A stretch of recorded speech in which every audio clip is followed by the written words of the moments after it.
Disclaimer: the content of these videos are highly opinionated, therefore not to be taken in a serious manner. The audience viewing this channel are welcomed with different points of view, as long as the conversations are kept mature and respectful to prevent brutal conflict. The video will begin in a moment. Now, as problematic as the Disney company can be, they still provided us with some of the greatest work that made us believe in fairy tales. Specifically, the Disney princess films. While these movies mostly contained make-believe, they're filled with simple, yet impactful morals such as, even when life is hard and time goes on, never give up, and your hard work will finally pay off. Beauty is in the eye of the beholder, and you don't need to be with someone in order to complete your life. Granted, the lessons are vague and don't ever work in the real world, but they're some of the key tools to use to prove others there is hope and faith in humanity. Now, on with the video. The Disney princesses are known for many things, some positive, yet some negative. But one of the main things people recognized about them are their singing voices. From Snow White's cutesy vibrato to Moana's loud and empowering vocals, these female leads have a wide range of different styles. This is my top 10 list of singing voices from our animated ladies. Number 10. Rapunzel. Now, before you all get angry, I just want to say this is only about their singing, not their overall persona. I absolutely love Tangled, and as far as singing goes, Mandy Moore's performances are very good. Besides I See the Light and the When Will My Life Begin reprise, the only other acceptance is Healing Incantation, when Rapunzel healed Eugene's wounded hand. The other songs she sang are okay, to be perfectly honest. No bad things to say, so that's good. Number 9. Cinderella. Similar to Rapunzel, she shares a singing quality that sounds like a lullaby. And the reason why Cinderella is above her on this list is due to nostalgia and the sentimental value brought to the table. Her hit song, A Dream Is a Wish Your Heart Makes, performed by the wonderful Eileen Woods, reflects on no matter what you're going through, you still gotta have faith in yourself and never stop scraping and clawing for what you want in life. I personally can relate on never giving up because my mama didn't raise no quitter. Sorry, I just had to preach there for a second. Oh, Sing Sweet Nightingale and So This Is Love are good as well. Number 8. Jasmine. While Cinderella may have the deeper impact on her singing, Jasmine carries a little bit more in terms of vocal power. A Whole New World, with Alan Menken's musical score, Tim Rice's romantic lyrics, and a help of the lovely duet sung by Brad Kane and Lea Salonga. Both only recorded the singing, while Scott Weinger and Linda Larkin recorded the speaking lines. Just complements everything well together. As Jasmine puts it, it's all so magical. Number 7. Mulan. Lea Salonga also did the singing parts for Mulan. Reflection is one of the most powerful Disney songs ever. It reflects Mulan's inner struggle of the fear and doubt that her family would disown her if she stayed true to herself, instead of morphing into something she's not, like a walking porcelain doll. Lea's Jasmine may have a great love song, but when it comes to relatableness, Lea's Mulan's performance just takes the cake. Number 6. Moana. You guys can have Elsa, but I'll claim Moana as the more powerful one. Sorry, Idina Menzel.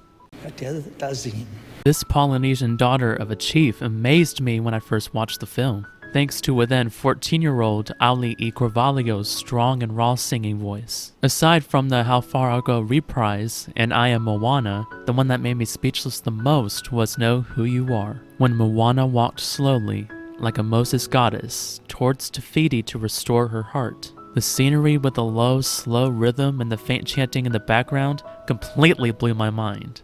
Number 5. Tiana.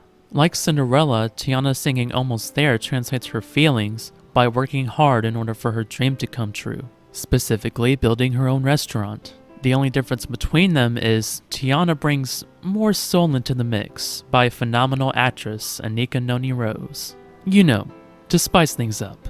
Not to say Cinderella's singing is bland, but being the only black Disney princess we'll ever get in a long while, honestly, Tiana deserves to be put higher on the list. Like, come on Disney, get with the program. We need more like her. Plus, the hardships of being a POC especially back in the day when The Princess and the Frog took place, 1920s New Orleans, makes it the more groundbreaking for a Disney film. Number 4. Pocahontas. Judy Kuhn gave us a warrior-like tone to her vocals. Just Around the River Bend is good, and obviously Colors of the Wind is freaking fantastic, where Pocahontas basically told John Smith to be woke AF. Yes, Queen, you tell him what's up. Also, the Savages sequence, which included drums rolling and the constant back and forth overlapping of the two rivals, along with Pocahontas, is such an epic scene. Not to mention Alan Menken back at it again with his genius composing, and Stephen Schwartz for the song lyrics. Number 3.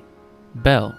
Singing-wise, Belle's somewhere in between. She has the standard soft-spoken feminine quality Cinderella has, and the bold, powerful quality Mulan has. The best of both worlds. Belle's vocal range is more about expressing herself than just a key trait to her character, like the first two on my list, which I'll get to in just a minute. Nothing wrong with her voice, really. In fact, I love how she used it to explain of what's on her mind. For example, in the Belle reprise, kudos to the iconic duo Alan Menken and Howard Ashman, it shows of how Belle felt about her tiring, everyday provincial life and wanted to seek for adventure in the great wide somewhere. See what I did there? I heard one of the influences for Belle's speaking and singing voice was Judy Garland, who was known for being the little girl with the grown-up voice. I thought that's pretty amazing considering I'm a huge Judy fan myself. Belle's actress, Paige O'Hara, has the most brilliant, distinctive voice, besides Garland, I ever heard in my life. There's just a sense of maturity in her I adore so much. Number 2. Ariel. Before there was a princess in Agrabah, even before there was a beauty who fell for a beast, there was a Little Mermaid. As part of a tribute to Howard Ashman, who tragically passed away months before Beauty and the Beast was theatrically released, he was credited for giving a mermaid her voice and a beast his soul. As he should be. I mean, what a lyrical genius Ashman was. May he rest in peace. Aside from the part of your worlds, Jodie Benson's voice alone, as Ariel, is so hypnotic. Unlike the rest of the princesses I covered so far, Ariel's singing is a main characteristic. No wonder Ursula wanted to take it away from her. Speaking of, what caught my attention when watching it as a kid was the part where our villainous octopus queen transformed into her human alter ego Vanessa and hypnotized Prince Eric. Everything about that specific scene is very melodic. Hell, no lyrics needed. Just a night setting with a beach, a mysterious woman, a siren-esque singing voice, and a harp playing in the background. Ursula did the damn thing and slayed it like a boss witch. Overall, Jodie understood the assignment. And number 1 for the grand finale, drum roll please. Aurora. Oh my god, where do I even begin? First of all, that voice is outstandingly beautiful. Fauna blessed her with the gift of song for sure.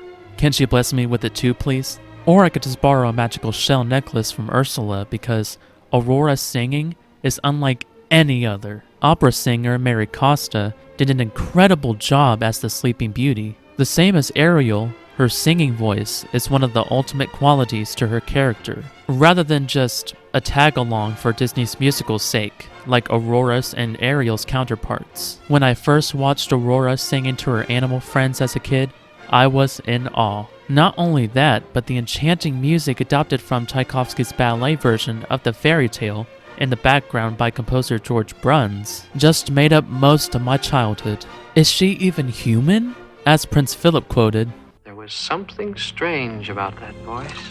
Too beautiful to be real." Aurora is an angel in disguise. And let's not forget the iconic song Once Upon a Dream. Need I say more? Thanks, Miss Costa, for sharing in the world of what you do best. That's it for today. Feel free to comment in your personal opinion on who you think has the better singing voice. It'll be interesting to hear from different perspectives and whatnot. I don't know which one I'll be covering next, but until then, adios.